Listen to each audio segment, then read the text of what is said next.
Somewhere in this galaxy, there's a region of space larger than 1,000 empires combined, and for 50,000 years, not a single ship has crossed its border. Not out of respect, not out of law, out of pure, silent terror. And tonight, you're about to find out why. The great chamber of the Galactic Council was, as always, a monument to order. Delegates from 400 civilizations sat in perfect concentric rings beneath a domed ceiling that mirrored the live positions of every star system under council jurisdiction. Debates here were slow, ceremonial, predictable. Nothing here was ever supposed to be surprising. Kale, 7 was not supposed to be surprising either. He was young, barely 2 centuries into a species whose average diplomat served for a millennium, and he had earned his seat through academic brilliance rather than political cunning. He asked questions because he genuinely wanted answers, a trait his mentors had warned him would eventually get him into trouble. That day arrived sooner than anyone expected. The session had drifted into a routine review of border protocols when Kale 7 raised a hand that, in hindsight, several delegates would later admit they wished they had stopped.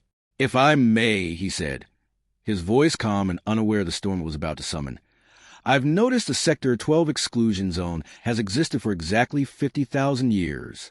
No ship enters. No trade routes cross it. No records explain the reason. I would simply like to understand why." For 3 full seconds, nothing happened. Then the temperature of the room seemed to drop. The ambient chatter, the soft murmurs, the shuffling of data slates vanished entirely. Diplomats who had survived assassination attempts, planetary invasions, and the collapse of empires now sat frozen, refusing to meet each other's eyes. An elder delegate from a species that had outlived 3 galactic wars visibly gripped the edge of the seat. This was the first turning point Kale 7 would remember for the rest of his life. The moment he realized that the silence wasn't confusion. It was fear, a fear so old and so absolute that an entire galaxy had agreed, without ever discussing it openly, to never speak of it again.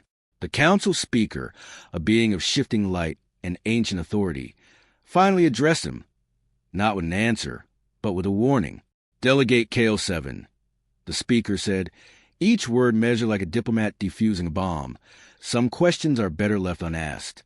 The exclusion zone exists for reasons this council does not discuss. I recommend you withdraw the inquiry." But here was the second turning point. Instead of retreating, Kale 7 felt something ignite in him. Not defiance exactly, but an unshakable need to understand what could frighten beings who feared nothing else in the universe. He withdrew the question publicly, privately. He began an investigation that would consume the next several months of his life. He started small. He requested historical records on Sector 12 through official channels, and every single request was denied, redirected, or quietly buried under bureaucratic delay.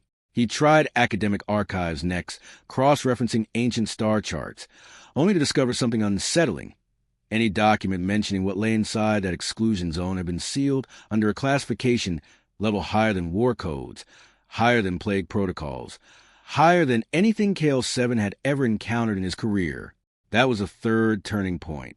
Because sealed information doesn't just mean dangerous. In council law, information was only sealed at that level when its exposure could destabilize galactic civilization itself. Whatever was inside Sector 12 wasn't just avoided. It was being actively, deliberately, permanently hidden from an entire galaxy of trillions of beings. Determined now more than ever, Kale 7 used an old academic contact, a retired archivist who owed him a favor, to gain access to a restricted research annex buried 3 levels beneath the council's public library. There, in a room that had been open in over a century, he found a single sealed file, its label worn but legible. It read, "Devourer War, Human Involvement, Do Not Distribute." His hand hovered over the archive terminal. Every instinct told him to walk away, to forget he'd ever asked the question in the first place. But he had already come too far to stop now. He opened the file. The moment the first paragraphs rendered on the screen, Kale 7 felt his earlier confidence begin to crack. This wasn't a diplomatic incident report, or a trade dispute, or even a record of some forgotten border skirmish. The header alone carried a designation he had never seen used in any council document in his entire career. Existential Threat Archive, level Omega. He had studied Council classification systems extensively during his academic training. Level Omega didn't officially exist in any public curriculum. It was a rumor among senior archivists, a designation whispered about but never confirmed, reserved, supposedly, for information whose exposure could unravel the stability of galactic civilization itself. And here it was, staring back at him from a terminal in a room that hadn't been accessed in over a century. His hand trembled slightly as he scrolled the file's opening summary. A single sentence, stripped of all diplomatic softness, greeted him. This record documents the only conflict in galactic history in which extinction of an entire hostile species was not merely achieved, but pursued as explicit policy. Kale 7 read that sentence 3 times. Then he kept reading, and what he read in the next few minutes would shatter everything he thought he understood about the quiet, unremarkable species living just beyond that 50,000-year-old border. It was only the beginning of a truth so terrifying the entire galaxy had agreed to bury it forever. What if the greatest threat the galaxy ever faced wasn't a war machine or a tyrant empire or a rogue AI, but something that simply ate, something with no ideology, no demands, no negotiations, just hunger? And what if the only thing that stopped it was even more terrifying than the monster itself? The file Kale 7 opened that night did not begin with humanity. It began with the Devourers. The records described them clinically, almost reluctantly, as though even the archivists who compiled the file had struggled to summarize their horror. The Devourers were not a single species in the traditional sense. They were closer to a self-replicating biological catastrophe, a swarm intelligence that consumed planets the way locusts consume fields. Cities, oceans, atmospheres, populations, all of it processed into biomass to fuel their expansion. Entire worlds that had existed for millions of years were reduced to lifeless husks within weeks of first contact. This was the first turning point of the deeper story. The realization that this was not a war of ideology, but a war of pure survival against something the galaxy had never been built to withstand. The records detailed the initial response with a kind of grim, procedural honesty. Dozens of empires, some of them ancient and powerful beyond anything Kale 7's own species could imagine, pooled their fleets into a combined defense force. Battles were fought across a dozen star systems simultaneously. Weapons capable of cracking planetary crusts were deployed without hesitation. And still, the Devourers advanced. Kale 7 read reports from commanders who described enemy forces that seemed to learn faster than any defense could adapt. Swarms that absorbed genetic material from anything they consumed, incorporating new resistances, new capabilities, new horrors, with every world they destroyed. Standard tactics failed within days. Fallback strategies failed within weeks. By the time the joint fleets retreated to regroup, they had already lost more territory than the galaxy had lost to any conflict in recorded memory. Then came the second turning point, the one the file seemed almost reluctant to record. Analysts at the time calculated, with cold statistical certainty, that total galactic collapse was no longer a possibility, but an inevitability. Every projection, every simulation, every strategic model arrived at the same conclusion. Within a few centuries, there would be nothing left to consume, because there would be nothing left at all. It was in the margins of one report, dated shortly after the fall of a major core world alliance, that Kale 7 found a single line that stopped him cold. A field commander, clearly exhausted and near the end of his own resources, had written, requesting authorization to deploy the newly contracted human auxiliary fleet. We have nothing left to lose. Nothing left to lose. That phrase alone told Kale 7 everything about how desperate the situation had become. Humanity, the same quiet, isolated species now hidden behind a 50,000-year exclusion zone, had entered the war not as heroes, but as a last resort, a young and proven species thrown into a conflict that had already broken the galaxy's oldest civilizations. The third turning point came from the very next document in the file, the first engagement report to human forces against the Devourers. They were, by every account, catastrophic. Untested tactics, unfamiliar terrain, entire human battle groups annihilated in their opening encounters. Their inexperience laid bare against an enemy that adapted in real time. Kale 7 expected the file to end there, another footnote in a long list of failed defenses. But it didn't. Instead, The very next entry, dated only a few months later, described something unprecedented. Human fleets returning to the same battle lines with entirely restructured strategies, weapons redesigned, formations rebuilt from scratch. Every failure from the previous engagement had been meticulously studied, dissected, and corrected, not with anger, not with desperation, but with an eerie, methodical calm that unsettled even the analysts reviewing reports from the safety of Council space.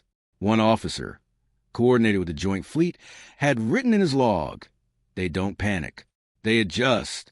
Every time we lose a battle, they come back stronger, like losing doesn't mean anything to them except information." KL-7 sat back from the terminal, his hands trembling slightly. He had expected to find the story of a species that helped save the galaxy.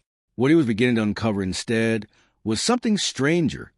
The story of a species that treated the worst catastrophe in galactic history as nothing more than a problem to be solved methodically, patiently, and without mercy. And the next section of the file carried a title that made his blood run cold: Escalation Protocol, Total Elimination. He had only scratched the surface of what humanity had actually done to win that war. And some deeply buried instinct told him that once he understood the full truth, he would never be able to look at his human colleagues the same way again. What happens when a young, untested species stops treating an unbeatable enemy like an unbeatable enemy, and starts treating it like a puzzle with a solution? The answer, according to the file KL-7 was reading, changed the outcome of a war that had already been declared unwinnable. The next section of the archive documented what historians inside the file referred to as the adaptation period, the months following humanity's disastrous entry into the war, when instead of withdrawing their battered fleets, human command did something almost no other species in that war had done. They studied their own defeats as if they were data sets, not tragedies. This was the first major turning point of this chapter in KL-7's investigation. Humanity did not treat the deaths of their soldiers as losses to be mourned into paralysis. Every engagement, successful or catastrophic, became raw material. Combat logs were analyzed frame by frame. Enemy adaptation patterns were mapped and cross-referenced. Ship designs were rebuilt not once, but continuously, iteration after iteration, each version incorporating the lessons paid for in the previous one's failure. The file included a fragment of an internal human military briefing that KL-7 read 3 times to be sure he understood it correctly. "We are not fighting the Devourers as they are. We are fighting the Devourers as they will be in 6 months, based on how they are adapting now. Design accordingly." No other species in the war, according to records, had approached the conflict with this kind of forward-modeling discipline. Older empires fought the war they were in. Humanity fought the war it predicted was coming. The second turning point arrived roughly 8 months into human involvement, when the Joint Fleet Command noted something remarkable in their internal assessments. Human-designed vessels were no longer simply surviving Devourer engagements. They were beginning to win them. Kill ratios that had been catastrophically lopsided in the enemy's favor began to shift, slowly at first, then dramatically. Devourer swarms that had once overwhelmed entire star systems within days were being contained, then repelled, then systematically hunted down within their own captured territory. Council analysts who reviewed the campaign afterward struggled to explain exactly what had changed. It wasn't a single miracle weapon. It wasn't a stroke of tactical genius. It was, as one exhausted Alliance commander put in his final report before retirement, 1,000 small corrections applied without ego, without hesitation, and without end, until the sum of them became unstoppable. But the third turning point, the one that made KL-7 pause his reading entirely, was a shift in tone found in later human communications with the Joint Command. Early in the war, human officers had spoken the language of defense, containment, protection, survival. By the war's midpoint, that language had changed entirely. Reports no longer discussed holding territory. They discussed eliminating the enemy's capacity to exist at all. One officer's message to Allied command, preserved word for word in the file, read, "Recommend against negotiated containment. This organism does not stop unless it cannot. We do not intend to hold a line. We intend to end this permanently." KL-7 realized, reading this, that something fundamental had shifted in how humanity approached the war. Not a change in strategy, but a change in intent. They were no longer fighting to survive the Devourers. They were preparing to erase them from existence entirely. The file's next section, marked with a classification stamp even higher than the one protecting the document itself, was titled Total Extermination Campaign, Authorization and Execution. KL-7's hand hovered over the archive terminal. Everything he had read so far explained how humanity had turned the tide of an unwinnable war. But this next section, he suspected, would explain something far more disturbing. Not how they won, but what they were willing to become in order to make absolutely certain they never had to fight that war again. He opened it, and what he found inside would explain in chilling detail exactly why an entire galaxy had chosen to build a 50,000-year wall of silence around this one quiet species. Before he could stop himself, his eyes fell on the file's opening line, a single directive attributed to human high command in the war's final year. The objective is not victory. The objective is certainty. We do not conclude this campaign until the probability of recurrence is mathematically indistinguishable from zero. KL-7 sat back from the terminal, his breath unsteady. He had read enough Council military doctrine to know that no other species in galactic history had ever framed a war in those terms. Victory, for every other civilization he had studied, meant survival, territory, or the restoration of peace. For humanity, it apparently meant something else entirely: the complete and total removal of a problem from the universe, with no room left for ambiguity, no acceptable margin of risk, and no stopping point short of absolute certainty. That single directive told him he had barely scratched the surface of what humanity had actually done to win that war. What kind of species doesn't just win a war, but decides that winning isn't enough? What KL-7 uncovered next wasn't a victory story. It was a record of a hunt so thorough, so relentless, that the galaxy itself would never look at humanity the same way again. The file's next section chronicled what the archivist called, without embellishment, the extermination campaign. After the tide of the war had turned decisively in the Allies' favor, the combined Council fleets began to withdraw, exhausted and eager to rebuild what remained of their shattered worlds. Humanity did not withdraw. This was the first turning point of this chapter. While the rest of the galaxy treated the retreat of the Devourer swarms as a victory to be celebrated, Human Command treated it as an unfinished task. Internal directives obtained in the file instructed continuing fleets to track every fragment of Devourer biomass, every dormant colony, every hidden nesting ground scattered across dozens of star systems, and, eventually, multiple galaxies. The campaign lasted years. Human fleets pursued the remnants of the Devourer threat far beyond the borders any other species had been willing to cross, searching moons, asteroid fields, and derelict stations for any sign of surviving biomass. Reports described entire specialized divisions built solely for detection and elimination, scientist trackers and tactical units working in total coordination, their singular purpose being to make certain that not one viable Devourer cell remained anywhere in the galaxy. The second turning point came from a report KL-7 nearly missed, buried in a dense appendix of campaign statistics. Humanity's leadership had explicitly rejected proposals to declare victory and stand down once the Devourer threat had been reduced to a statistically negligible level. One preserved directive read simply, "Negligible is not zero. We finished this." KL-7 understood, reading this, that he was looking at something the rest of the galaxy had apparently never encountered before, a species that treated good enough as an unacceptable outcome. The campaign continued not for months, but for years beyond what any rational threat assessment would have required, purely because humanity refused to leave the smallest possibility of resurgence unaddressed. The final tally, recorded near the end of the file's account of war, was almost impossible to comprehend. The Devourer species, an organism that had come within a hair's breadth of consuming the entire galaxy, no longer existed anywhere in any form at any scale. Not a single confirmed cell remained. Humanity had not defeated an enemy. They had deleted one from existence.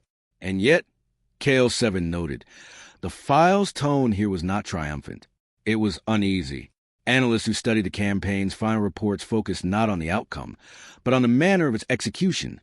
The calm, procedural, almost bureaucratic precision with which total extinction had been carried out. There were no reports of celebration, no victory declarations. Human fleets simply completed their assignment and returned home, filing final status reports with the same clinical tone they'd used throughout the entire campaign. That unsettling calm was a third turning point, and it was a detail KL-7 could not stop thinking about.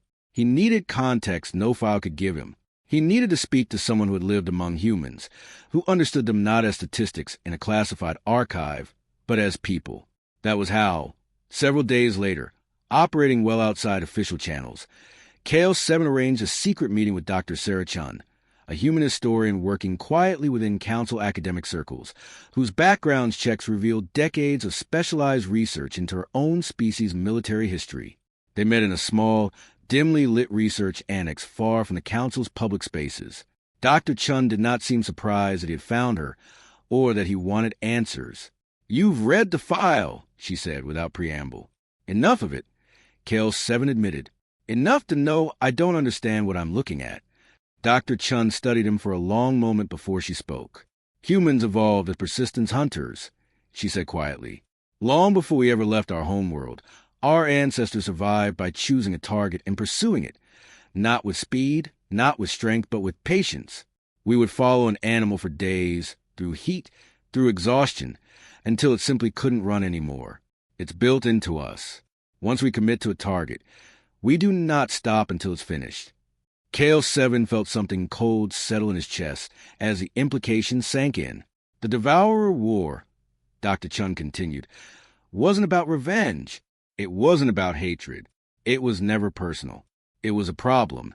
And once we decided the problem needed a permanent solution, stopping simply wasn't an option anymore, no matter how long it took. She paused, watching him absorb that. "That's not even the most disturbing part," she said quietly. "There's more in those records. Things about what we were willing to do to make absolutely certain the Devourers could never come back. Things this council still won't officially acknowledge." KL-7 realized in that moment that whatever he'd already read was only a fraction of the truth, and that Dr. Chun was about to show him exactly why the galaxy had spent 50,000 years too terrified to ask. What if the reason nobody speaks of your neighbor's darkest chapter has nothing to do with respect, and everything to do with the fact that they hope desperately they'll never have to see it happen again? What KL-7 learned next explained exactly why an entire galaxy chose silence over gratitude. Dr. Sarah Chun led KL-7 deeper into the restricted archive, using clearance codes he suspected she wasn't entirely authorized to possess. "If you want to understand why that wall around human space exists," she said, "you need to see what came after the hunt ended." The records she pulled up were more technical than anything KL-7 had read so far. Logistics reports, environmental assessments, and mission directives written in the flat, procedural language of military bureaucracy. But the content described something KL-7 could barely process. This was the first turning point of this final revelation. Entire worlds, confirmed to host even trace devourer biomass, had been subjected to what the reports clinically termed planetary sterilization protocols. Not conquest, not liberation. Complete and total environmental erasure, executed with the same calm precision as everything else in humanity's campaign, to guarantee zero probability of resurgence. Dr. Chun watched his reaction carefully. "We didn't do it out of cruelty," she said. "We did it because we ran the probability models, and any surviving fragment, any single viable cell, represented a non-zero risk of the entire war restarting from scratch. We decided a non-zero risk was unacceptable, so we made it zero." The second turning point came from a separate set of documents, communications between the Galactic Council and Human Command in the years immediately following the war's end. KL-7 had expected celebration, alliance building, perhaps formal ceremonies honoring the species that had saved trillions of lives. Instead, the record showed something far colder, a quiet, unanimous council decision to establish a permanent, unbreachable exclusion zone around human territory. The official justification recorded in council minutes cited cultural preservation and mutual respect for sovereignty. But a private memo, buried deep in the same file and clearly never meant for public record, told a different story. It read, "We do not fear what humanity has done. We fear what humanity is capable of doing again, should it ever decide we are the problem requiring a permanent solution." KL-7 stared at that line for a long time. Every assumption he'd carried into this investigation, that the exclusion zone was born from some ancient grudge, some forgotten crime. Dissolved completely. The wall around human space wasn't punishment. It wasn't distrust. It was a survival instinct, embedded into galactic policy by beings who had read the very same files KL7 was reading now, and who had reached the same terrifying conclusion he had. They built that wall, Dr. Chun said softly, watching him connect the pieces, not to keep humanity contained. They built it to make absolutely sure humanity never had a reason to look at the rest of the galaxy the way it once looked at the Devourers. The third turning point struck KL7 with the force of physical blow. It wasn't a wall of judgment. It was a wall of terrified gratitude, an entire civilization thanking humanity for saving them and simultaneously praying, in the same breath, that they would never again need saving in a way that required humanity to unleash that side of itself. For the first time since he'd asked this innocent question in the council chamber, KL7 understood the true nature of the silence surrounding Sector 12. It wasn't fear of a monster. It was fear of a mirror, a reflection of what any civilization might become if pushed far enough, except humanity had actually done it, and done it well. He sat in stunned silence, trying to process everything Dr. Chun had shown him.